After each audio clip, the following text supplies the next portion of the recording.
భద్రపరిచి మనకు క్షేమం ఇచ్చి ఎంతమంది చనిపోయారు ఈ సంవత్సరంలో. మన జనాభా లెక్కల ప్రకారంగా ఏంటంటే ముసలోళ్ళు కాదంత చనిపోతాయి, ఎక్కువ యవనస్తులు చనిపోయారు. మన సంఘాల్లో కూడా చెప్పే మాట ఏంటంటే యవనస్తులు ఉన్న వాళ్ళే ఎక్కువ శాతం చనిపోతున్నారు ఈ సంవత్సరం అని చెప్పేసి. వృద్ధాప్యం వచ్చి చనిపోయిన వాళ్ళు కంట అంటే రకరకాల యాక్సిడెంట్లోని వాటిలోని ప్రమాదాల్లోని చనిపోయిన వాళ్ళు.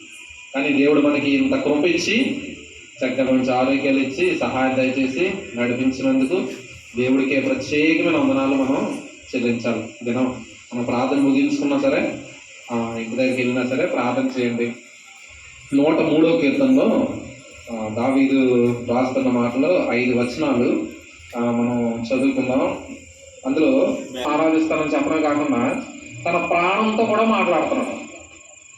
ఈ ఎంత టాలెంట్ అంటే ఈయనకి మనలో అది బ్యాటరీ 1-2 వచనం. నా ప్రాణమా యెహోవాను సన్నతించుము, నా అంతరంగమున సమస్తమా ఆయన పరిశుద్ధ నామమును.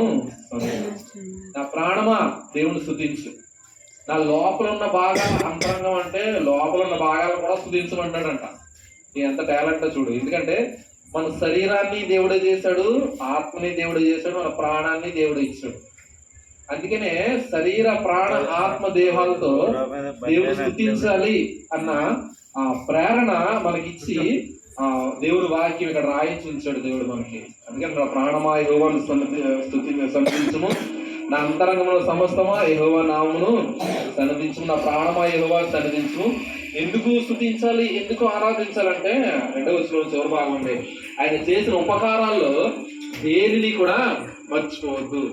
ఈ సంవత్సరంలో ఇలా నిజంగా మనం జీవించున్నామంటే దేవుడు చేసిన కృప, ఆయన ఆశ్చర్య కార్యాలు, ఆయన చేసిన ఉపకారాలు, దీనిలో దేన్ని కూడా మనం మర్చిపోవడానికి వీల్లేదు.